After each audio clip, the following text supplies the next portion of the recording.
근로보호법 출석 대체 과제물 스터디 시작하도록 하겠습니다.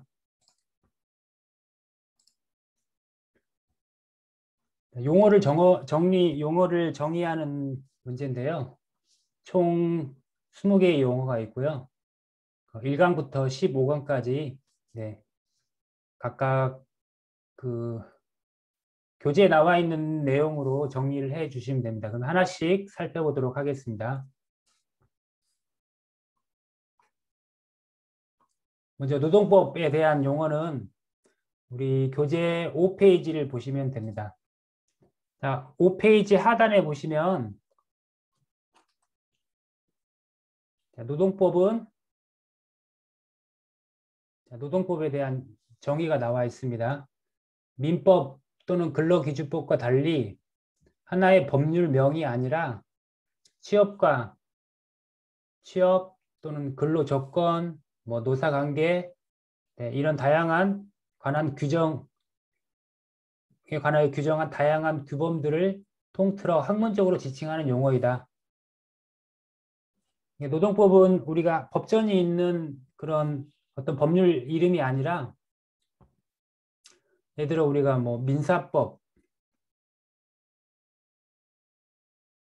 민사법이라고 하면 민사와 관련된 그 법률을 통틀어서 민사법이라고 하죠. 마찬가지로 형사법 이런 식의 노동법은 학문적으로 지칭하는 용어이다 라는 의미입니다. 자, 그리고 두 번째, 이렇게 노동법을 정리해 주시면 되고요. 자, 노동기본권은 1강 15페이지에 보시면 내용이 나와 있고요. 15페이지를 한번 보시면 자, 노동기본권이란 노동권과 노동 3권, 즉 단결, 단체 교섭, 단체 행동권을 말한다. 노동기본권이란 노동권과 노동 3권을 말한다.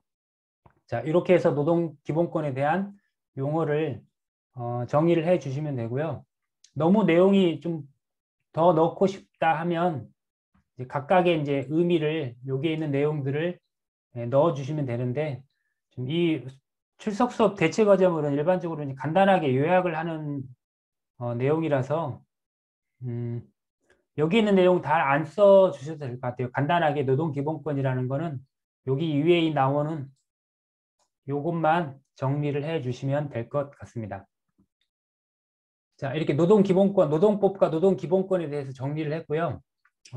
노동법 전체가 어떤 구조를 가지고 있는지 한번 먼저 살펴보도록 하겠습니다. 중간 출석 수업 대체 과제물만 하기에는 너무 내용이 너무 간단해서 근로보호법 전반적인 내용도 같이 한번 보시면 좀 내용을 정리하는 데 좀 쉬울 것 같아서요. 이 교재 16페이지 보시면 이 노동법에 체계가 나와 있는데요. 우리 노동법의 가장 상위법으로 헌법이 있고요. 이 헌법에 노동과 관련된 두 개의 큰 규정이 있는데 그게 이제 헌법 32조와 헌법 33조가 있습니다. 자, 여기 헌법 32조와 헌법 33조가 노동과 관련된 대표적인 법 조항인데요. 이 32조는 보시면 노동권을 규정한 조항이고요. 지금 노동권, 근로권 32조가 노동권, 즉 근로권에 대한 법 조항이고 헌법 33조는 노동 3권, 즉 단결, 단체 교섭, 단체 행동에 대해서 규정한 그런 법 조항이 헌법 조항입니다. 그래서 이 헌법 32조와 33조를 기반으로 해서 나온 게 32조를 기반으로 해서 나온 거는 개별적인 근로관계, 즉 각각 근로자 개개인이 가지고 있는 그 노동권에 대한 기본 권한을 법령으로 헌법에 기초해서 법으로 만든 그 법령을 개별적인 근로관계에 하고요. 헌법 33조에 기반을 해서 나온 게 집단적인 노사관계 법령입니다. 그리고 뭐 고용보장 법령이 있긴 한데 크게 이제 우리가 헌법의 32조를 기반으로 해서 개별적 근로관계, 헌법 33조를 기반으로 해서 집단적인 노사관계가 법령이 도출되게 된다. 이렇게 보시면 되고, 개별적인 근로관계에 대한 법이 보시면 다양하게 있는데 그중에 가장 대표적인 게 우리가 지금 앞으로 배울 근로기준법이 있고요. 집단적 노사관계 법령의 대표적인 게 우리가 2학기 때 배울 노동조합 법이 있습니다. 그래서 2학기 때는 이제 과목이 노사관계법으로라는 과목으로 해서 배우시게 됩니다. 이 집단적인 노사관계 법령은. 그리고 이제 노동법은 좀 독특한 게 노사자치규범이라고 그래서 노동자와 사용자가 둘이서 그 자치적인 규범을 만들 수가 있는데요. 이 규범도 마찬가지로 노동법의 하나의 연원이 될 수가 있습니다. 그 노사자치 규범에는 근로계약, 노동자와 사용자가 맺는 근로계약 또는 취업규칙인 사용자가 뭐 일방적으로 그 회사 전체 노동자를 대상으로 반복되는 것들을 어떤 규정한 그런 규범이라고 할 수 있고요. 단체협약은 집단적인 노사관계에 관련된 거죠. 노동조합에서 이제 만들어 놓은 규정인데요. 이제 그래서 근로계약과 취업규칙은 이제 개별적인 그런 규범이라고 할 수 있고요. 단체협약은 집단적인 규범이라고 할 수 있습니다. 자, 이렇게 전체적인 내용 체계를 보시면 조금 이해를 하시기 편하고요. 그래서 우리가 지금 본 게 1번 용어를 정리한 게 노동법에 대한 용어를 정리했고, 그리고 노동기본법, 노동기본권인 헌법 32조와 33조에 기반한 근로권과 노동 3권에 대해서 용어를 정리를 했고요. 그 다음에 3번 근로관계에 대해서 보시겠습니다. 자, 근로관계는 24페이지, 우리 교재 24페이지에 나와 있고요. 자, 24페이지 상단에 보시면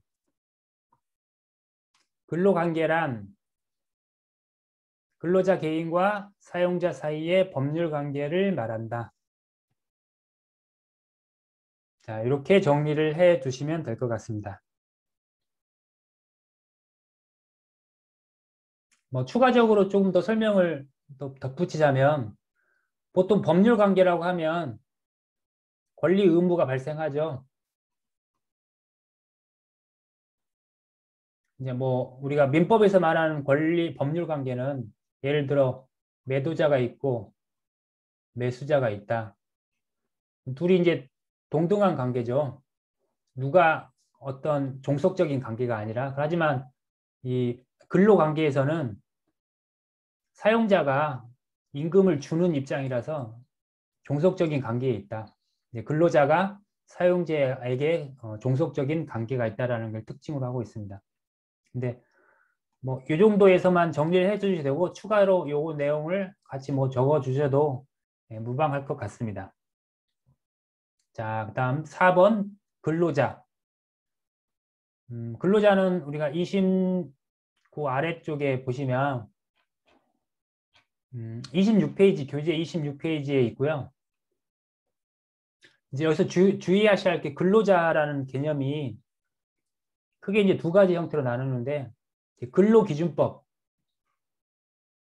아까 설명드린 것처럼 개별적인 근로관계에 관한 법령이 대표적인 게 이제 근로기준법이라고 그랬죠. 그리고 집단적 노사관계에 대표되는 게 노동조합 및 노동관계조정법. 뭐 줄여서 노동조합법이 있는데 근로기준법에서 말하는 근로자와 이 노동조합법에서 말하는 근로자가 내용이 약간 다릅니다. 그래서 이 두 가지를 이 4번 근로자 용어 정리에는 두 가지를 다 적어 주셔야 됩니다. 그래서 근로기준법에서 말하는 근로자라는 것은 직업의 종류와 관계없이 임금을 목적으로 사업이나 사업장이 근로를 제공하는 자로서 임금을 받기 위해 사용자의 지휘 명령을 받으며 현재 노동력을 제공하고 있는 취업자. 근로기준법에서 말하는 근로자는 취업자, 현재 취직을 해서 회사에 노동력을 제공하고 있는 취업자만 해당됩니다. 취업자만. 이제 중요한 내용이 여기서 취업자만 해당되는데, 이 노동조합법에서 말하는 근로자는 취업자뿐만 아니라 구직자나 실업자도 포함이 된다. 네, 용어 정의는 이제 여기까지 정리를 해 주시면 됩니다. 이제 4번 근로자에 대한 용어 정리는 근로기준법에서 말하는 근로자와 노동조합법에서 말하는 근로자를 각각 구분해서 정의를 내려주시면 되겠습니다. 자, 그리고 5번 사용자. 그 아래쪽에 26페이지 하단부터 27페이지, 28페이지까지가 우리 사용자에 대한 용어 정의가 있는데요. 먼저 이제 근로기준법 상의 사용자란 크게 이제 세 가지 부류가 있습니다. 사업주, 첫 번째, 두 번째, 사업 경영 담당자, 세 번째, 그 밖에 근로자에 관한 사항에 대하여 사업주를 위하여 행해야 하는 자, 여기까지. 자, 이렇게 사용자를 정의를 할 수가 있습니다. 여기 이제 근로기준법 제2조 제1항 제2호에 나와 있는 내용이고요. 네, 이렇게 근로기준법상 사용자의 용어를 정리를 해주시면 되고요. 추가적으로 뭐 더 넣어주신다고 하면 각각 그 내용들을 더 추가적으로 넣어주시면 될 것 같아요. 사업주라는 건 누구냐? 이제 여기 근로자를 사용하여 사업을 행하는 자로서 그 사업을 책임지고 경영하는 자를 말한다. 네, 이렇게 정리를 해주시고 또 사용자의 중에 또 하나의 부류인 사업 경영 담당자는 누구냐? 이거 사업주가 아니면서 사업 경영 일반에 대하여 권한과 책임을 가지는 자로서 사업주로부터 사업 경영의 전부 또는 일부에 관하여 포괄적 이임을 받고 대외적으로 사업을 대표하거나 대리하는 자를 말한다. 이렇게 정리를 해주시고 마지막으로 그 밖에 근로자에 관한 사항에 대하여 사업주를 위하여 항의하는 자라는 이 내용이죠. 사업주 또는 사업 경영 담당자로부터 그 권한을 위임받아 자신의 책임 아래 근로자를 채용, 해고, 인사처분할 수 있고 직무상 근로자의 업무를 지휘, 감독하여 근로조건에 관한 사항을 결정하고 집행하는 자를 말한다. 자, 이렇게까지 혹시 뭐 내용을 더 추가하신다면 이제 이 정도 수준에서 사용자에 대한 내용을 정리해 주시면 될 것 같습니다. 자, 그 다음에 근로계약. 근로계약은 3강에 있고요. 우리 교재에는 69페이지에 있습니다. 네, 69페이지 상단에 보시면 근로계약에 대한 용어 정리가 나와 있죠. 근로계약이란 근로자가 사용자에게 근로를 제공하고 사용하는 이에 대하여 임금을 지급하는 목적으로 체결된 계약을 말한다. 근로계약, 근로기준법에 나와 있는 내용입니다. 제2조 제1항 제4호에 이렇게 근로계약에 대한 정의가 내려져 있습니다. 그래서 이 내용을 그대로 정리를 해 주시면 되겠습니다. 자, 그리고 이 근로계약은 아까 말씀드린 것처럼 법원 중에 하나인데 노동법에 우리가 자치규범이라고 설명을 드렸었죠. 자치규범의 하나가 근로계약, 그리고 취업규칙, 그리고 단체협약. 자, 이렇게 있다고 말씀드렸는데 그 중에 하나인 근로계약에 대한 용어 정리였습니다. 그 다음 이제 취업규칙에 대한 용어 정의는 이제 우리 교재 79페이지에 있는데요. 79페이지로 한번 가보겠습니다.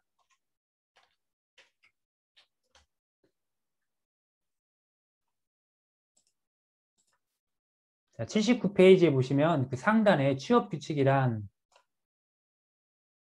사용자가 근로자들에게 공통으로 적용되는 근로조건에 관한 사항과 복무 규율을 구체화하여 정한 문서를 말한다. 취업 규칙에 대한 정의고요.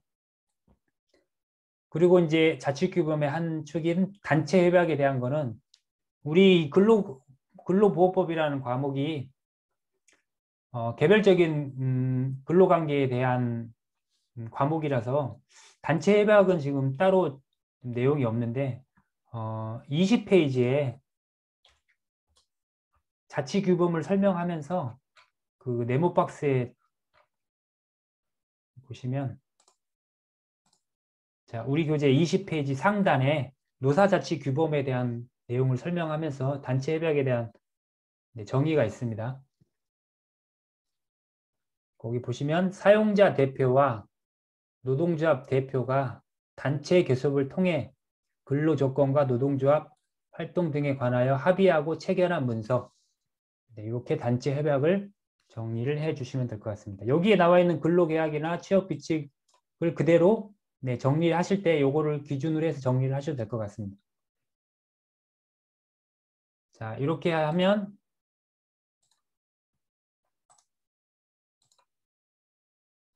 자, 현재 우리가 3강까지가 마치게 되는 거고요. 1강에서 3강까지는 어떤 이제 총론적인 얘기죠. 노동법이 무엇인지 또는 근로관계라는 게 무엇인지 또 노사자치규범이 무엇인지 이런 총론적인 내용이었다면 이제 4강부터는 이제 근로기준법에 관련된 내용이 나오게 되는데요.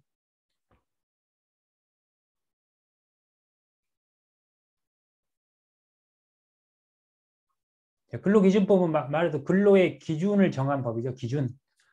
그렇다면 이제 기준을 어떤 기준을 말하는 거냐? 이제 크게 두 가지입니다. 임금하고 임금에 대한 기준 그리고 근로시간에 대한 기준으로 나눌 수가 있습니다. 그래서 우리가 4강과 5강은 임금에 대한 거고요. 6강과 7강이 근로시간에 대한 겁니다. 자, 그러면 9번부터 다시 한번 풀어보겠습니다. 임금에 대한 거는 우리 4강 95페이지에 나와 있는데요.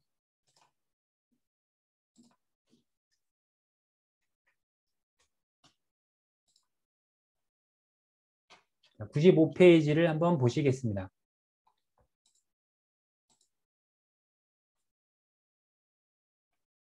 자, 95페이지에 보시면 제일 하단에 나와 있습니다. 95페이지 하단에 임금이란 근로기준법 상의 임금은 2조 1항 5호에 다음과 같이 정의가 되어 있습니다. 사용자가 근로의 대가로 근로자에게 임금, 봉급, 그 밖에 어떠한 명칭으로든지 지급하는 일체의 금품 이렇게 정의를 하시면 될 것 같고요. 그 다음에 이제 근로자 퇴직급여에 대한 거는 5강에 있습니다. 160페이지를 보시면요.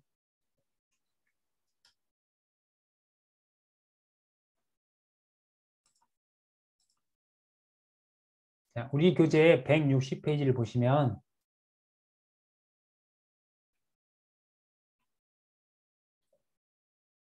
근로자 퇴직급여에 대한 내용이에요. 퇴직급여.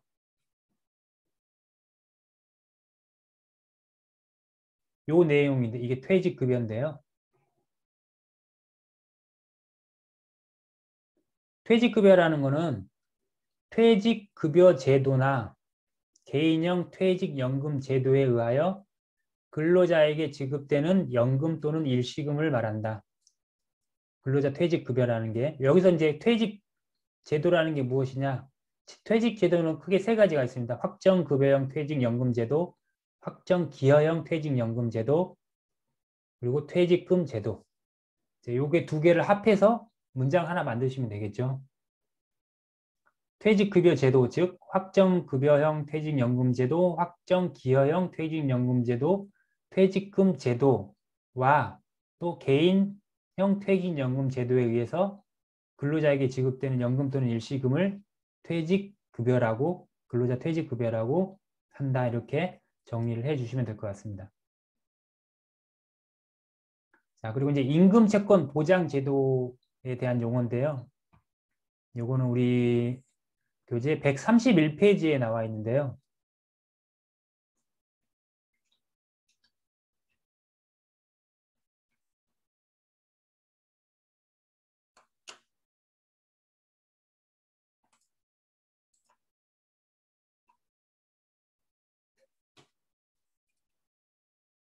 우리가 135강이 임금을 받지 못한 경우에 임금 채권에 대한 문제, 그리고 퇴직할 때 퇴직 급여에 대한 문제를 다루고 있는데, 여기에서 이제 임금을 받지 못했을 때 그 임금에 대한 채권을 보장하는 그런 제도가 크게 두 가지가 있습니다. 크게 두 부류가 있습니다. 먼저 재직 근로자를 위한 임금 채권 보장 제도가 있고, 퇴직 근로자를 위한 임금 채권 보장 제도가 있습니다. 그거를 제가 정리한 내용이 자, 여기 내용인데요.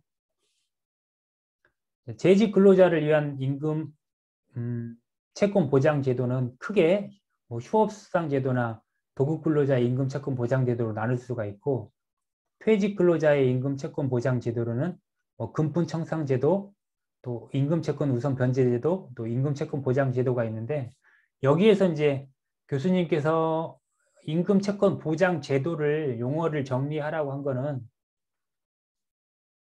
좁은 의미의 아마 요 세 번째 요거를 말하는 것 같거든요. 이 전체에 대한 내용을 정리하는 내용이 아니라, 그래서 요 내용을 정리를 해 주시면 될 것 같은데, 요거는 이제 우리 교재 145페이지에 나와 있습니다. 한번 보시면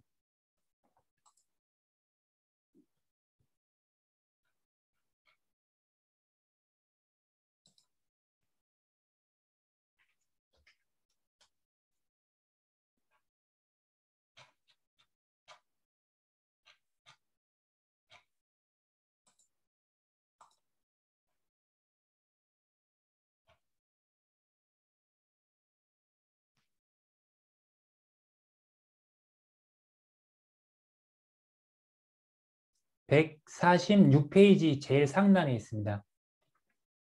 임금 채권 보장 제도란, 아까 넓은 의미로는 재직 근로자를 재직 근로자를 위한 임금 채권 보장 제도와 퇴직 근로자를 위한 임금 채권 보장 제도가 있는데, 아주 좁은 의미에서는 이 퇴직 근로자를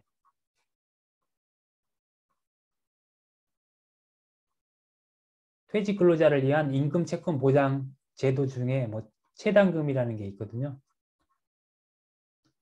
국가에서 대신 그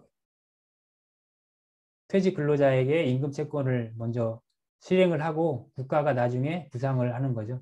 사업주로부터. 근데 아마 요 내용을 뭐 적는 게 맞는 것 같습니다. 좁은 의미에. 그래서 146페이지 위에 있는 그 임금 채권 보장 제도에 대해서 정리를 해주시면 될 것 같습니다. 자, 퇴직권 근로자가 사업주의 파산 등으로 임금 등을 받지 못한 경우 고용노동부 장관이 사업주를 대신하여 미지급 임금 퇴직금 중 일부를 임금채권 보장 기금에서 먼저 지급하고 그 지급액을 사업주에게 구상하는 제도를 말한다.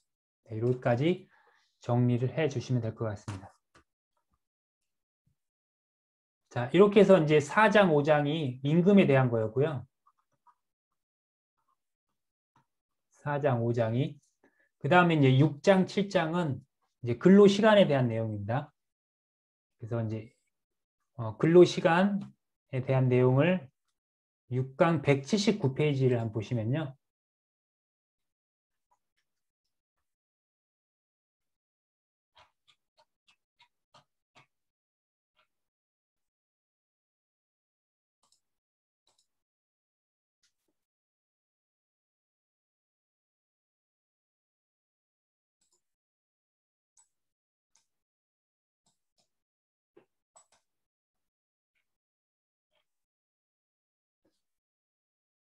자, 근로시간에 대한 내용은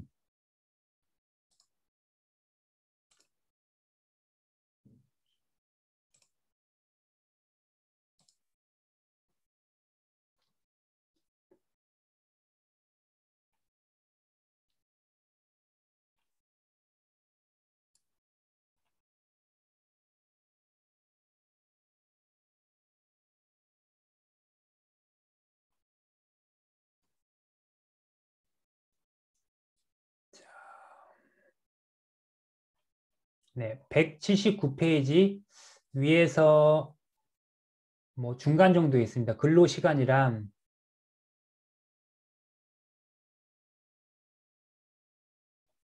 현재 우리가 보고 있는 게 이제 근로기준법을 기본으로 해서 용어를 정리하고 있는데요. 이 근로기준법에는 근로시간에 대한 개념이 정의가 되어 있지 않습니다. 그래서 판례를 통해서 나와 있는 정의를 써 주셔야 되는데요. 그게 이제 이 내용입니다. 근로시간이랑 근로자가 사용자의 지휘 감독을 받으며 근로계약상의 근로를 제공하는 시간으로 작업의 개시부터 종료까지의 시간에서 휴게 시간을 제외한 실근로시간이라고 할 수 있다. 여기까지 근로시간에 대해서 정리를 해 주시면 되겠습니다. 그리고 이제 연장근로. 자, 연장근로는 186페이지에 나와 있습니다. 자, 우리 교재 186페이지를 보시면요.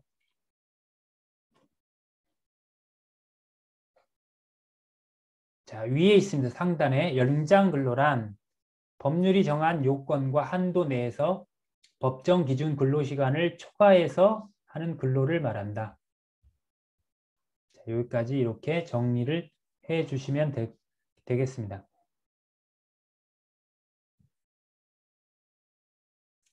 조금 추가적으로 내용을 더 적는다면 이제 연장 근로라는 어떤 게 있느냐 이제 이런 것까지 좀 넣어 주셔도 이제 무방할 것 같고요.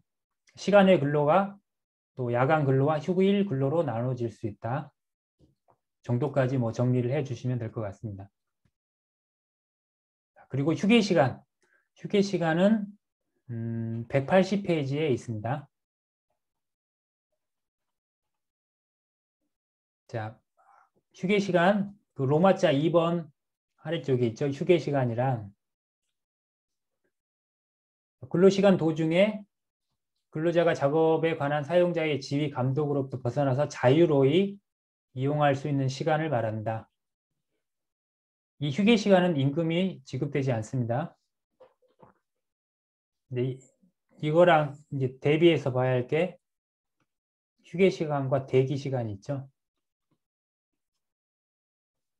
네, 휴게 시간은 임금이 지급되지 않지만 대기 시간은 임금이 책정이 되는 시간입니다.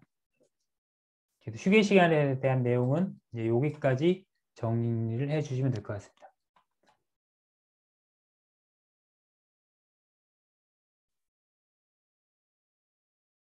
자, 이렇게 해서 이제 우리가 6장, 7장은 이제 근로시간과 관련된 내용이었고요. 이제 8장은 우리가 이제 휴가에 대한 내용, 그리고 9장이 이제 근로관계, 근로계약, 근로관계가 종료되는 거.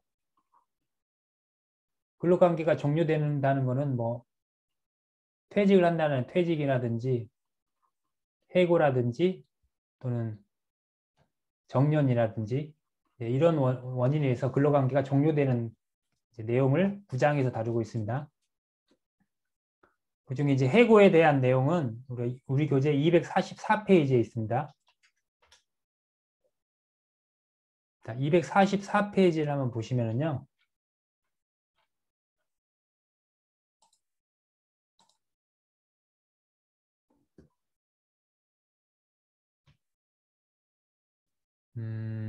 자, 해고란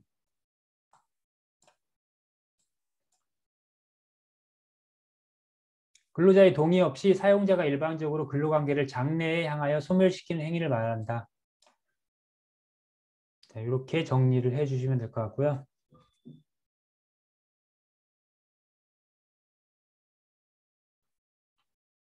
자, 그리고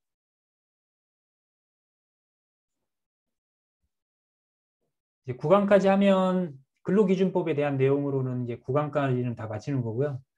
10강은 우리가 산업재해에 대한 내용입니다. 지금 우리 이 대체과제물에는 10강에 대한 내용은 없는데 산업안전보건법이라든지 산업재해보상보험법이라든지 재해를 당했을 때 재해를 예방하거나 재해에 대해서 보상하는 관련된 내용들이 10장에서 이루어지고요. 11장은 뭐 인권 친화적 또는 가족 친화적, 인권 친화적, 가족 친화적에 관련된 내용이고요. 그 중에 고용 차별이 우리 교재 308페이지에 나와 있습니다. 고용 차별에 대한 내용은 308페이지를 보시면요. 네, 하단에 고용 차별에 대한 정의가 나와 있습니다. 고용 차별이란 고용의 모든 과정, 뭐 모집, 채용, 교육, 배치, 승진, 임금 외 금품 지급, 복리후생, 정년, 퇴직, 해고 등과 관련하여 어느 개인 또는 집단에 대하여 합리적 이유 없이 불이익을 주는 행위, 이 행위를 우리가 고용차별이라고 한다. 그리고 직장 내 괴롭힘과 성희롱. 먼저 직장 내 괴롭힘은 교재 334페이지에 나와 있습니다.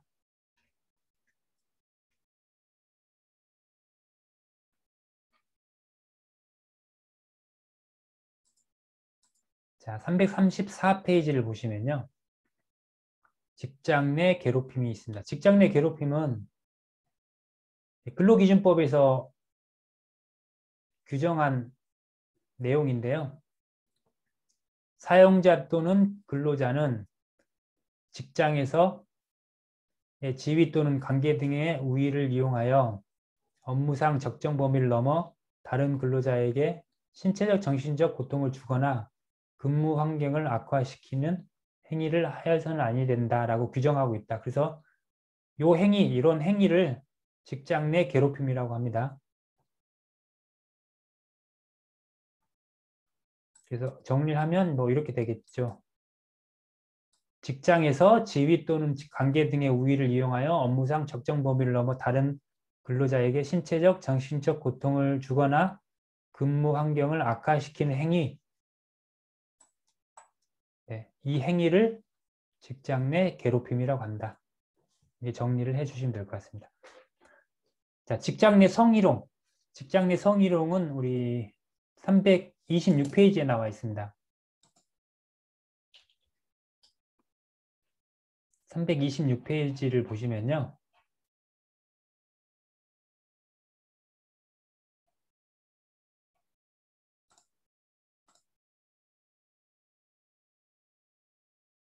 여기 중간쯤에 있죠. 직장 내 성희롱이랑 여기는 남녀고용평등법에서 규정한 겁니다.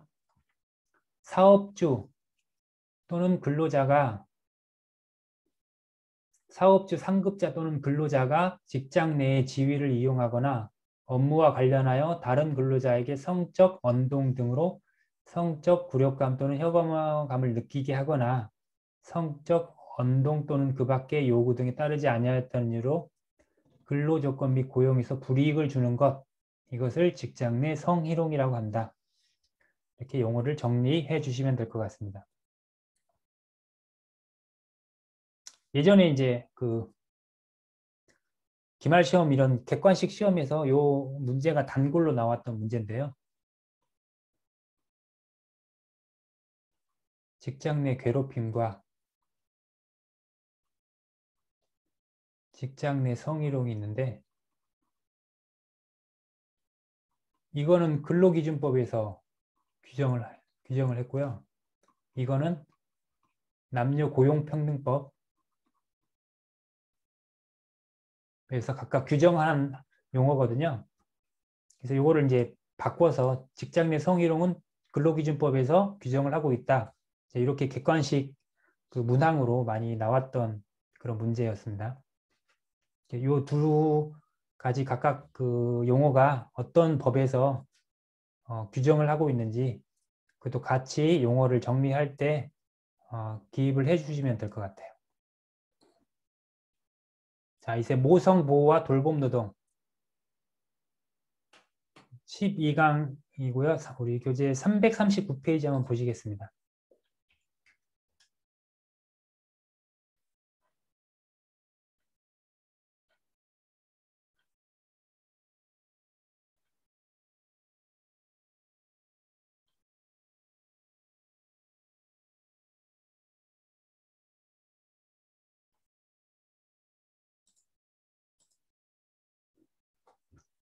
모성 보호와 돌봄 노동은 뭐 12강과 13강에 걸쳐서도 좀 나와 있는데, 자, 먼저 모성 보호 339페이지에 보시면 여기 모성 보호 용어에 대해서 나와 있습니다. 읽어보세요. 모성 보호란 여성의 고유한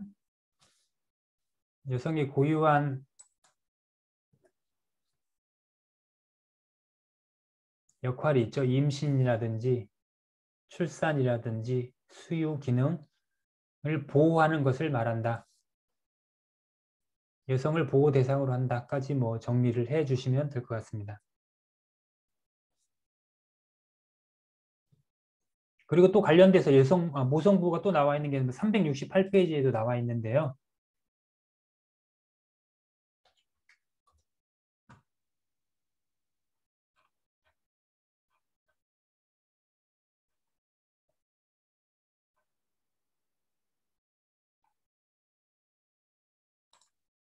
자, 368페이지 보시면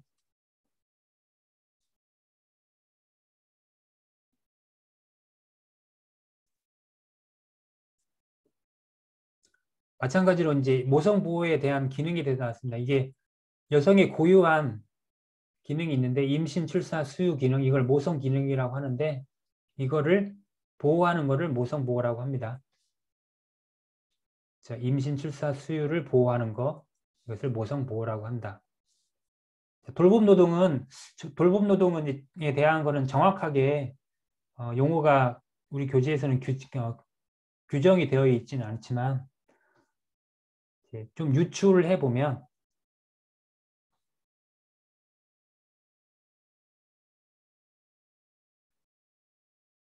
자 368페이지 그 3번 돌봄 노동 지원 여기 아래쪽에 보시면 육아나 가사노동 등의 돌봄 노동은 즉 육아나 가사노동이 이제 돌봄 노동이라는 얘기죠.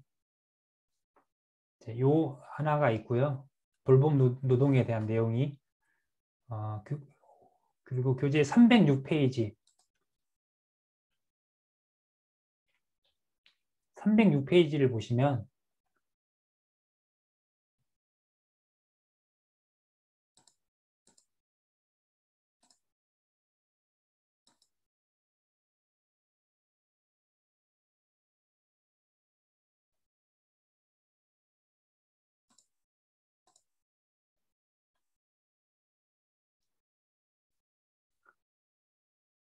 자, 여기에도 이제 돌봄 노동이라는 용어가 나오는데요. 근로자가 일과 가정생활을 조화롭게 양립할 수 있도록 육아라든지 가족 간호라든지 등의 돌봄 노동. 그래서 요거를 두 개를 합해 보면은 육아라든지 또는 가족 간호라든지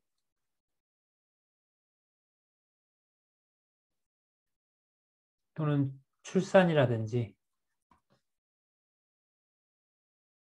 또는 가사라든지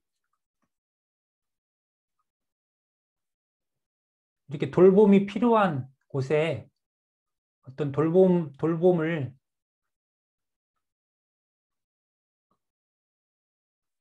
대한 활동을 하는 거를 또는 돌봄에 대한 노동을 하는 거를 돌봄 노동이라고 할 수 있습니다. 이렇게 368과 306페이지에 나와 있는 그 내용을 합하면 육아에 대한 노동 또는 가족 간호 또는 출산을 또 옆에서 돌봐줘야 되는 거죠. 또 가사 일도 마찬가지로 가정에서 가족 구성원들을 돌보는 내용이기 때문에 그래서 가사라든지 육아, 가족 간호, 출산 등의 활동들을 돌봄 노동이라고 정리를 할 수가 있겠습니다. 자, 그리고 이제 19 이제 비정규직 근로자. 요거는 이제 우리 교재 13장에 나와 있는데요. 395페이지 한번 보시겠습니다.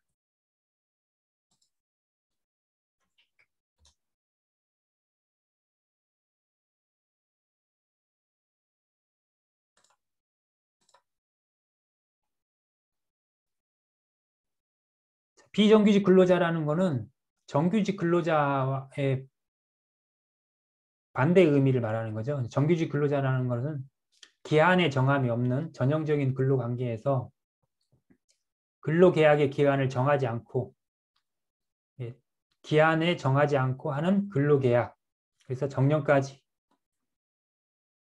근로할 수 있는 근로자이거나 또는 법정 기준 근로시간 이내에서 통상적으로 약정한 소정 근로시간을 자신을 고용한 사용자의 지휘명령을 직접 받으며 근로할 수 있는 근로자를 말하는데, 정규직 근로자가 이러한 정규직 근로자와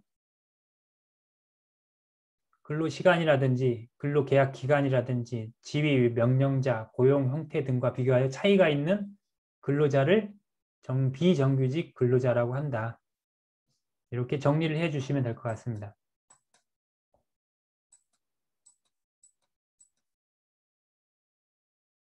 그래서 좀 특별하게 근로시간이나 근로계약 기간이 다른 거는 우리가 단기간 근로자라든지 단시간 근로자라고 얘기를 하고요. 또는 지위 명령자, 고용 형태가 다른 것들은 우리 파견 근로자라고 보통 구체적으로 얘기를 하죠. 이것들은 다 비정규직 근로자죠.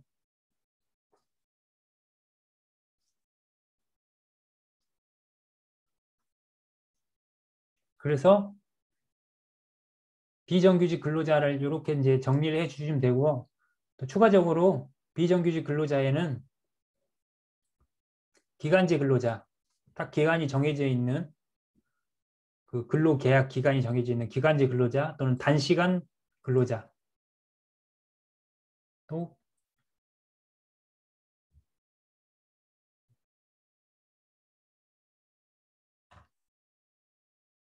뒤에 파견 근로자,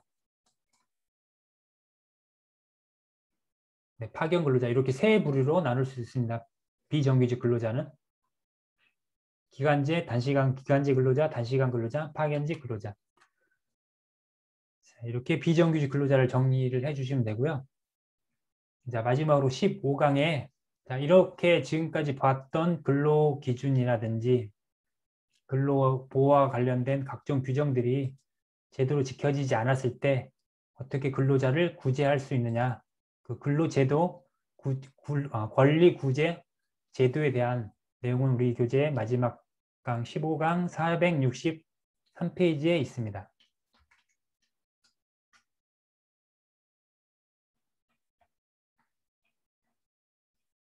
463페이지를 보시면요.